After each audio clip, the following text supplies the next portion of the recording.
The concept of makharij and sifatul huruf is the most fundamental concept in the study of Tajweed. It is essentially the basis upon which all Tajweed rules are built, and without it, it would be very difficult to really master Quran recitation. However, it is among the least favorite topics to study for many learners because of how technical and dry it might get. Still, if you're starting to learn the Tajweed, or you've even learned the rules of Tajweed, following this lesson series would give you an important insight into the pronunciation of Arabic letters and solidify the basic knowledge to be more sure of your Quran recitation, insha'Allah. So, let's get started. First of all, what is makharij and sifat? The word makharij is plural of makhraj, and literally it means an exit point. And in terms of Tajweed, it refers to the articulation point from which a sound is released. As for the word sifat, it is the plural of the word sifa, which means a characteristic. So, sifatul huruf is the characteristics of letters. Now let's start with the first and the more basic concept, which is makharij al-huruf. In order to get to know where letters come from exactly, we should first learn this chart to give us an idea about the organs that produce the sounds. The first thing that we notice is that there are 5 major areas in this chart, and they are the oral cavity, which is all this dark blue and green area. So all of this is the oral cavity.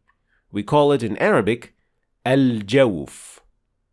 The second area is the throat, which is this dark blue area, and we call it in Arabic al-halq. So al-halq is part of al-jawf, the oral cavity. Third, the tongue, which is al-lisan. Next we have the lips. These are ash-shafatayn. And finally, we have the nasal cavity, which is al-khayshum. Each of these 5 areas contains several points of articulation. Each of these articulation points is called makhraj. There are in total 17 makhraj, or 17 points of articulation. These 17 points produce all the sounds in Arabic. You can also call it 17 devices producing the sounds. Each one of these devices has a name and produce a number of sounds. It is important to know that there is a difference among linguists and grammarians on how many makharij they are. Some say they are 16, others say they are 14. But in my study and in this course, I will be depending on the division made by Ibn al-Jazari, since it is the closest to the study of the Quran and the easier one to understand, insha'Allah. But how could linguists determine the place from which a sound is produced? Well, they would use one of 2 methods, and through these methods, they could determine where and how a letter is produced. The first method is saying the letter with shadda on it. So, the letter qaf, for example, we would then say qa, qa. And for the letter ba, we say ba, ba. Another way is using hamza with fatha on it, followed by the consonant you want to test. So then it would sound like this. Aqqa, aqqa, as, as. This could also be a good method for you to compare your point of articulation for a particular letter to make sure that you're pronouncing the letter from the correct makhraj. Alright, now that we know the basics of studying makharij, let us start with the first and the easiest area of articulation, which is the oral cavity. This area is the makhraj of the three long vowels, which are alif. The second is waw preceded by dhamma, and that is al-waw al-maddiyya. And last is ya preceded by kasra, and it is also called al-ya al-maddiyya. Now, naturally, we're adding the word maddiyya after waw and ya because there is another version of these two letters in which they are not functioning as a long vowel, and their pronunciation will be slightly different from their pronunciation as long vowels. But now we're only focusing on the three med letters. These three med letters do not have a specific point that they finish at, like other consonants do. Instead, these vowels finish with the stopping of the sound. You're basically pushing air through your throat, but that is not the only thing you're doing. The shape of your lips and other organs in your mouth determines what sound this flow of air produces. To understand more what I mean, let us start by the first one, which is alif. Alif is always preceded by a letter with fatha, so it is always used as a med letter. When pronouncing alif in Arabic, the only thing you should be paying attention to is the opening of your mouth.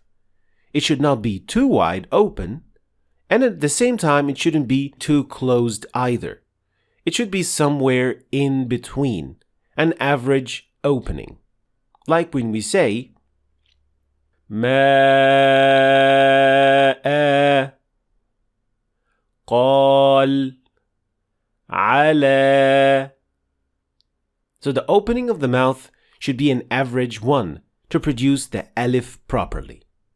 As for the waw, it is the same process, except that the lips will be in an O shape, again in an average position. This means that the O shape of your lips should not be too open or too wide, and at the same time it shouldn't be too tight either. قالوا يلوون ثلاثة قروء. If the shape of the mouth is too open, a hint of the sound of alif will be mixed with the waw, and that is not correct, of course. There are other common mistakes that could be related to the sound of waw, and I explained those extensively in a separate lesson. So check that one out if you want to learn more about the common mistakes of the sound of waw. The final sound is the ya. This sound is very similar to the way the alif is produced, but the only difference is that the tongue, the middle of the tongue, is raised when it comes to pronouncing the E sound, or al-ya al-maddiyya. So we say E, Si, at, Fi. So these were the three letters that are produced from the mouth cavity, or from al-jawf. A, U, E. So in this first lesson, we had the introduction to the concept of makharij and sifat. We learned the 5 main areas from which a sound is produced. We learned the names of some articulation organs, and we also started with learning the first 3 letters involving the mouth cavity, or al-jawf. Let me know in the comments if you find this series useful to you or not. Your comments really help me plan my coming lessons and helping as many people as possible. Thanks for watching. If you want to start reading and understanding the Quran in Arabic, then you should start your journey right here. And don't forget to check out my latest book, which goes perfectly with this free course. I'll leave the links for all of them in the description, so check them out. Thanks for watching, and I'll see you next time.